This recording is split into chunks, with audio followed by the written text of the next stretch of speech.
Arsenal have snatched the 3 points after 96 minutes of battling Newcastle. Gabriel Magalhaes rose highest to provide Arsenal the biggest win so far this season. But from Gyökeres Eze starting as the number 10, to Martin Odegaard's game-changing cameo, the evolution of Gyökeres, and a midfield masterclass. As per, let's break it all down and discuss the 5 things we learned from Newcastle 1, Arsenal 2.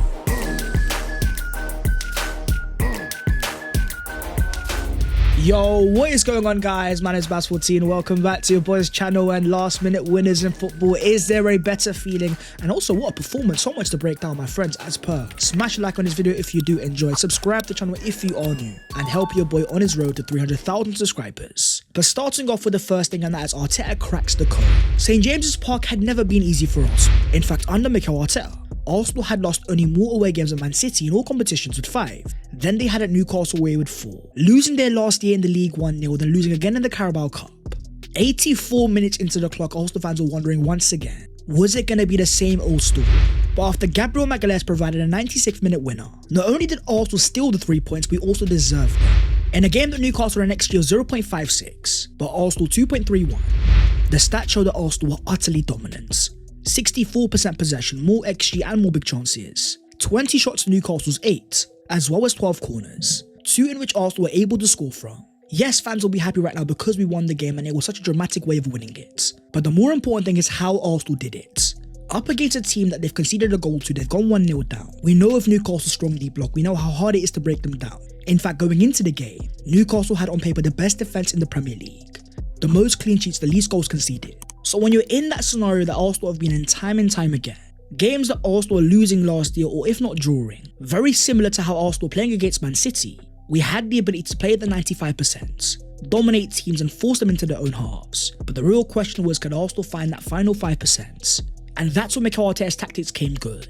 In a game that Arsenal were 1-0 down, Mikel Arteta turned to a 2-1-7 formation. 7 players of different profiles in that top line trying to find solutions.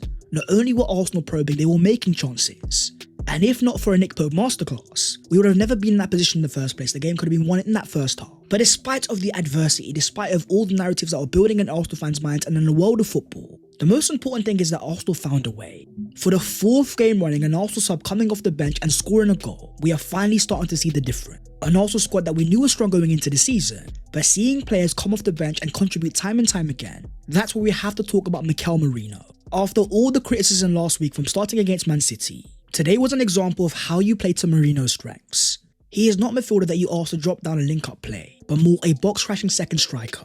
A player at his best, arriving into the box and providing moments of magic. Because boy oh boy, that header was of the highest quality. In a game that he dropped a 7.8 rating, 20 minutes played, 1 very important goal, 2 passes completed. Merino is a low-touch, high-efficiency player. A player that you want inside the box as much as possible. Because when it comes to relying on instincts and finishing, having seen the catalogue of Merino's goals during his time at Arsenal, instinctively he's a very good finisher. But if we're talking cameos and players that came off the bench and completely changed it, Martin Odegaard needs to get his flowers too. A special cameo off the bench assisting the Arsenal winner, dropping a 7.2 SofaScore rating, 1 assist, 1 key pass and 17 accurate passes.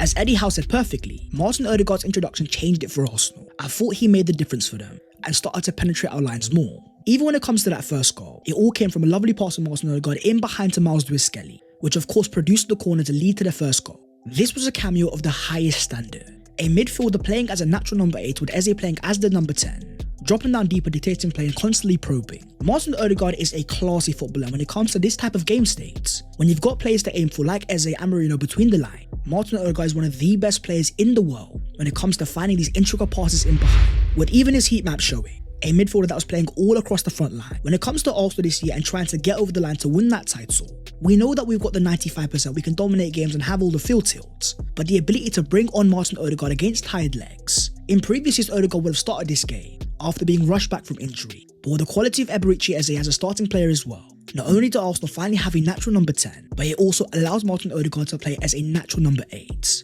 And as we saw today, this guy can change games completely. Moving on to the second thing, and that is Gabriel's redemption arc. In a game that he may have got the last laugh, shushing the Newcastle fans and celebrating fantastically, it was also a game that he was actually at fault for the Newcastle goal. Pushed off the ball by Voltemade way too easy, for a player that is known as one of the strongest centre-backs in the Premier League. Yes, I saw the Arsenal players complaining, but I'll tell you right now, that was never a foul. But when it comes to footballers, we know that mistakes are a part of the game. But when it comes to the very best players, they are players that don't feel sorry for themselves. So after another angry exchange with Walter Marde, you could see the anger in Gabriel's eyes, and you could see a player that was about to put up a masterclass. In a game that he dropped an 8.6 rating, not only one fantastic winner, but 9 clearances, 2 block shots, 3 interceptions and 3 tackles. 4 of 4 ground balls won and 7 of 11 in the air. Have a look at the man's heat map. This guy was not only dominating his own box, but going forwards and keying up win that final third.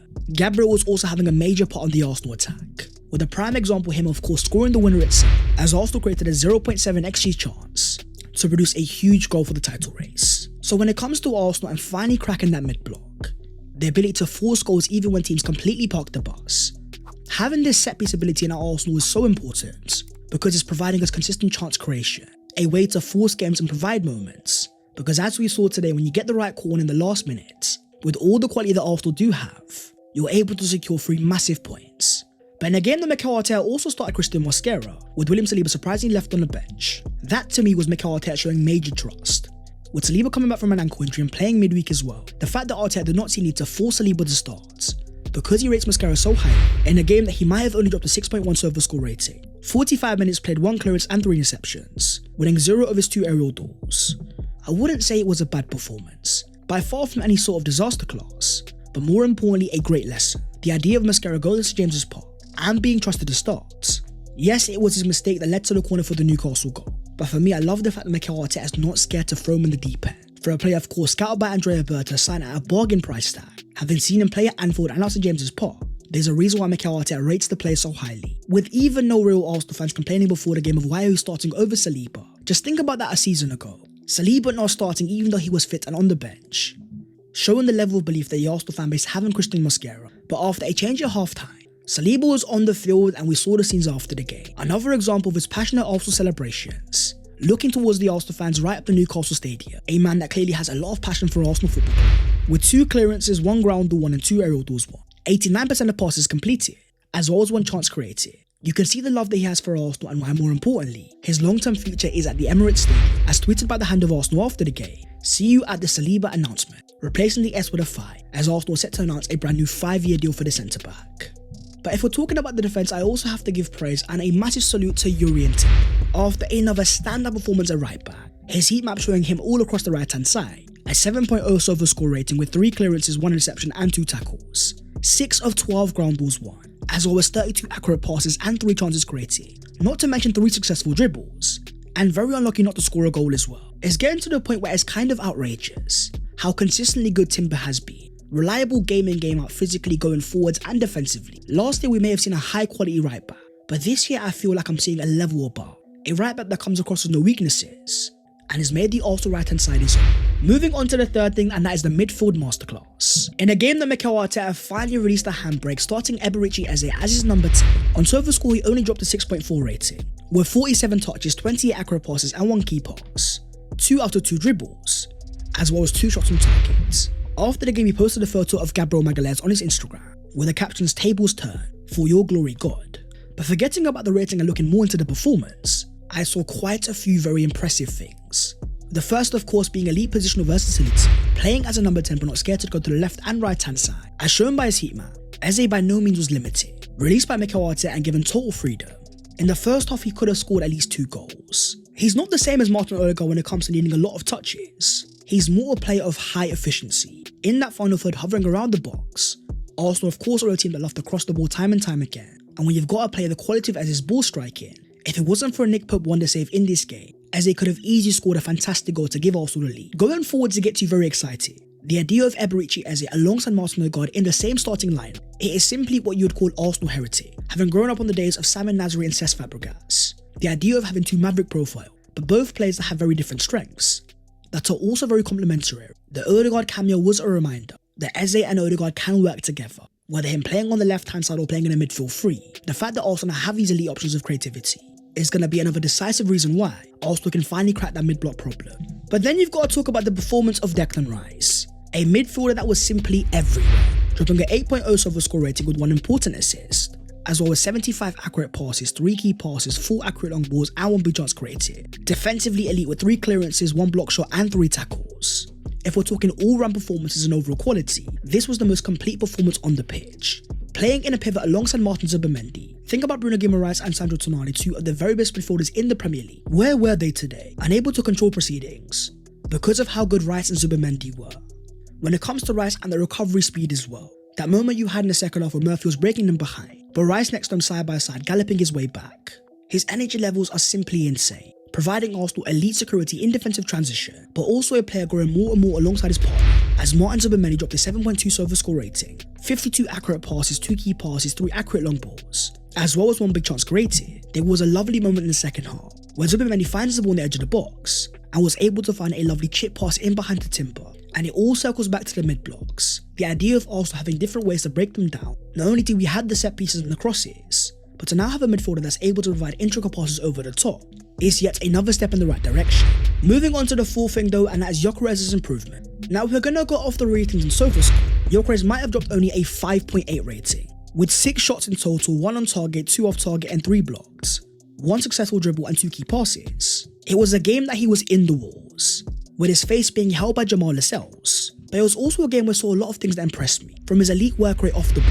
As the stats show, no player has applied more pressures in the final third, with 202, or in the opposition penalty area with 85, so far this season than Arsenal's Victor Gyökeres, a player that huffs and puffs and constantly works running towards the defenders. He is a character that even when things aren't going his way, he is simply not one to give in, but also when it comes to his link-up play, the way that he was combining alongside Eberici as a Bukayo Saka, Gyökeres was a lot more cleaner in his technique, helping Arsenal keep that ball in that final third. Even though I want to see him shoot the ball a lot faster, this was a game that he really should have had a penalty, showing great anticipation as the ball was played behind to Nick Pope, getting to the ball first and nearly scoring, if it wasn't for a collision with Pope's knee. The fact that VAR then overturned that, Mikel Arteta could not believe it.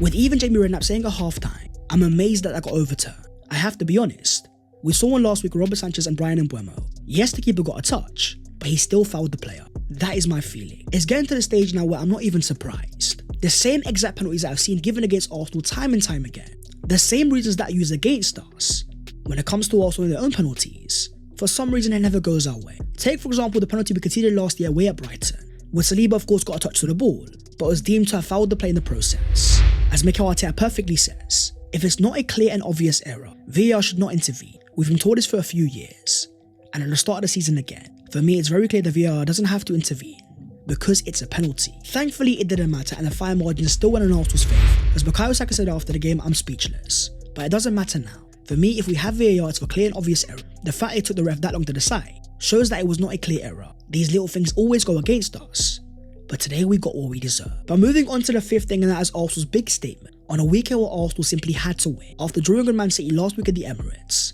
all the critique of Arsenal playing with the handbrake and not showing enough to go and win that game, this week it was even more important, as Liverpool lost for the first time this season, with former Arsenal player Eddie Nketiah scoring a 97th minute winner to break Liverpool hearts and more importantly get what they deserve. In a game where Palace were absolutely smoking Liverpool in the first half, a 1.83 XG to Liverpool's 0.41, ending the game with a 2.7 XG to Liverpool's 2.45, with the Liverpool equaliser also very controversial, as it looked like Mo Salah handled the ball. But for Arsenal, the most important thing was, we were finally able to capitalise. As summed up by this tweet here, Arsenal consistently failed to take advantage of Liverpool's very few slip-ups in 2024-25. When Liverpool drew against Arsenal in October, Arsenal took only 1 point from the next 2. Liverpool drew against Fulham in December, and Arsenal dropped points to Everton. Liverpool drew against United in January, and Arsenal had drawn against Forest the day before. But this time round, going to St James's Park, after a very tough start to the season, to get that win in that manner, finally break down the mid-block. There's a reason why Gary Neville was oohing and ahhing on commentary. This was gargantuan. And when it comes to Liverpool being our main title rivals, we had seen them go to St James's Park and get a late winner themselves. But in the game, the Newcastle had 10 men, yet still had a higher XG. If we look into the expected points so far this season, Arsenal of course ranked number 1, but Liverpool all the way down in 7th. They can talk about the fact they've had a hard start to the season, but for Arsenal going to Old Trafford, going to Anfield and St James's Park, the fact that we're number 1 even in the underlying numbers is a very positive note. But in terms of the actual table, of course Liverpool are first, but Arsenal have closed the gap down to 2 points. With Old Trafford, Anfield and St James's Park all done before October, we don't have to play any of the big 6 all the way until January the 7th.